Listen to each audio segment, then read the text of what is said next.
Reinkarnacija vaikų atsiminimuose. Šiandien apie reinkarnaciją, o lietuviškai kalbant apie įsikūnijimus ir persikūnijimus, kalbama vis daugiau ir dažniau. Dar visai neseniai didžioji žmonių dauguma reinkarnaciją laikė religijos nepatvirtintų, mokslo neįrodytų ir todėl gana abejotinų reiškinių. Šiandien požiūris į ankstesnius gyvenimus ir įsikūnijimų ratą smarkiai pasikeitęs. Internete kaip niekada gausu pasakojimų apie įrodytus reinkarnacijos atvejus. Taip pat pasakojimų apie mirčiai artimus potyrius po klinikinės mirties. Tokių pasakojimų pateikta ir mūsų pabūtimo svetainėje. Ir jie gana populiarūs, klausytojų mėgstami.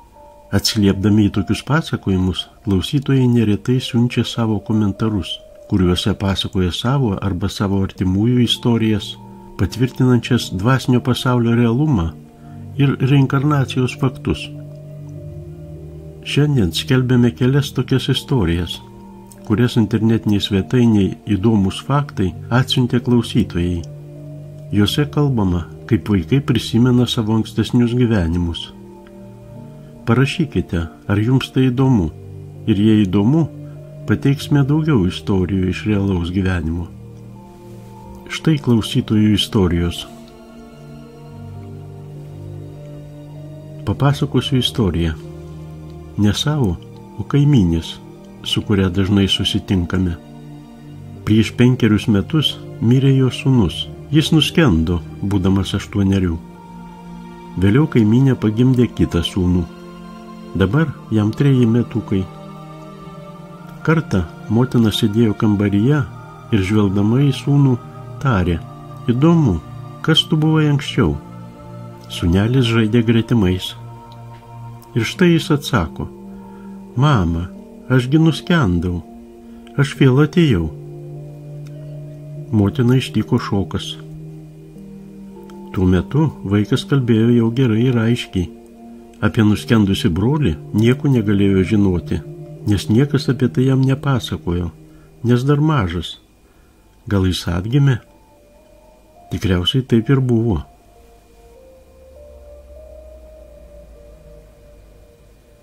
Berniukui sukako 3 metai. Senelė pastebėjo jam ant nugaros tamsią dėmę. Iš kur čia šita dėmelė? Klausė. O anūkas atsako: kai man buvo 37 metai, mane nužudė peiliu. Tai žaizdos pėdsakas. Aš tada turėjau žmoną ir 2 vaikus. Gyvename mes tokiam ir tokiam mieste, tokioje ir tokioje gatvėje. Senelė pasakoja: mes tada tik pasijuokėme ir neužrašėme jo žodžių. Mat, tuomet apie reinkarnaciją niekas nieko nežinojo. Dabar anūkui 20 metų.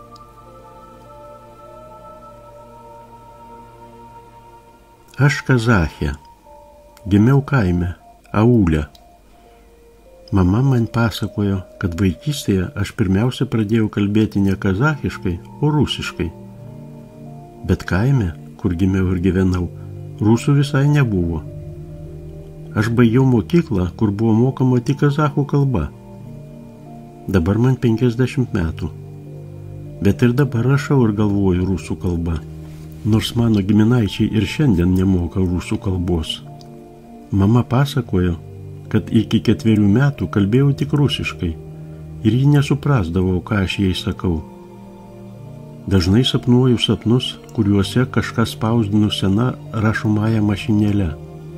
Vaikštinėju po seną didelį miestą. Gal aš praėjusiame gyvenime buvau Rusė?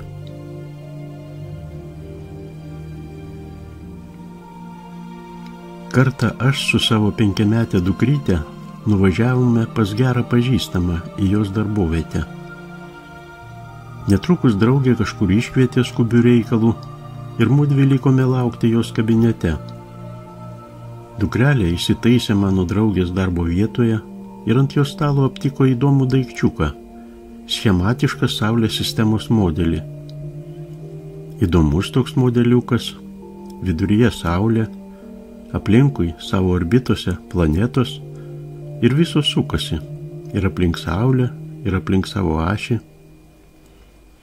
Dukrelė susidomėjo daikčiuku, sukinėjo savo rankose ir taip, ir anaip, o paskui priėjo prie manęs ir klausė, kas čia yra? Galvodama kažką savo, automatiškai atsakiau, Saulės sistema. Dukra atsitraukė, dar pasukinėjo modeliuką rankose, o paskui klausė, o kur čia Saulė?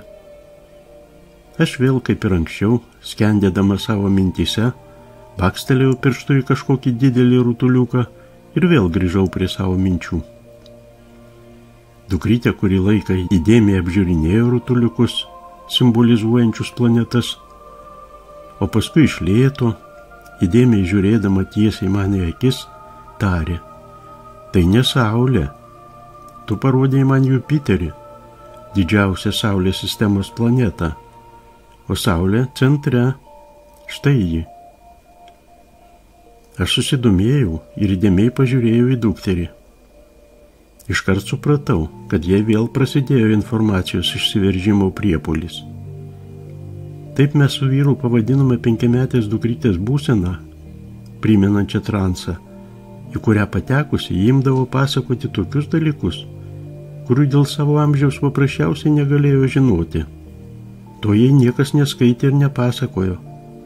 Išklojusi netikėtą, o kartais ir neįtikėtiną informaciją, ji vėl grįždavo į ankstesnę būseną, tapdavo paprastu vaiku ir neprisimindavo to, apie ką tik kalbėjo. O duktė tuo tarpu tęsė savo kalbą. Yra dar viena didelė planeta mūsų sistemoje – Saturnas. Ir Saturnas ir Jupiteris ne iš kietos medžiagos. Tokie pat yra ir Uranas su Neptūnu. Aplink Saturną daug žiedų, be to aplink jį sukasi 10 mėnulių. Aplink Uraną ir Neptūną taip pat yra žiedai, bet jų nedaug. Plutonas yra šalčiausia ir mažiausia planeta. Marse ir Veneroje yra gyvybė, tik apie tai niekas nežino. Mėnulyje taip pat yra gyvybė. Merkurijus karšta ir pikta planeta, ten karšta ir bloga. Saulėje dar karščiau, paviršius labai karštas, nors Saulės viduje kaitina ne taip smarkiai. O netoli Saulės yra juodoji skylė.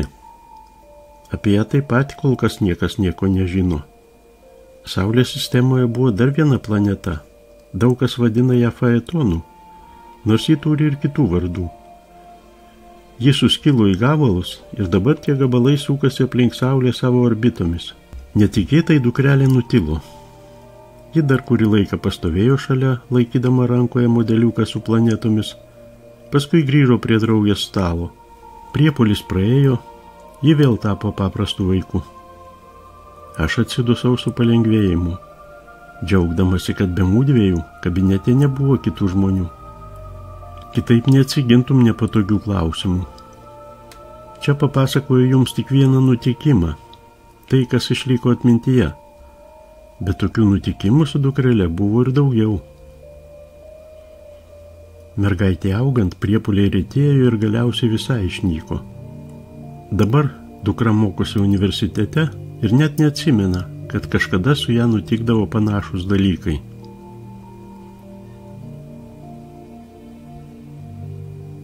Mano mama mirė 2020 m. rugsėjo 17 dieną, o po 4 mėnesių, šių metų sausį, matau tokį sapną.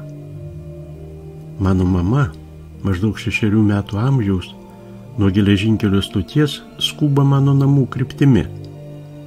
Atstumas nuo geležinkelio stoties iki namų maždaug 500 metrų. Aš stoviu jai už nugaros. Taip apsidžiaugiau pamačiusi ją, net užsimaniau pašaukti. Mama, bet susiprotėjau, juk man dabar 51 metai. Argi ji gali būti mano mama? Ir ką tada šis vaikas pagalvos apie mane? Ir nepašaukiau jos, bet vis vien džiaugiausi, juk mačiau mamą, tegu ir jos vaikystėje. Mergaitė kažkur skubėjo ir kažką tyliai sau kuždėjo. Aš įsiklausiau ir išgirdau ją tariant tokius žodžius. Na štai, šiek tiek atsikvėpiau ir jau laikas grįžti į šeimą. Mes neturėjome mamos nuotraukos vaikystėje. Todėl po to sapno aš nutariau paklausti savo tetos, mamos vyresniosios sesers, kuriai buvo virš 80 metų, kaip mano mama atrodė 6-7 metų amžiaus. Tai, ką papasakojo teta, visiškai sutapo su tuo, ką mačiau sapne. O vasario mėnesį mano duktė pranešė, kad ji nėščia. Aš supratau, kad mano mamos siela įsikūnys į anūkę. Šiandien po ultragarsinio tyrimo gydytojai patvirtino, kad ateis mergaitė.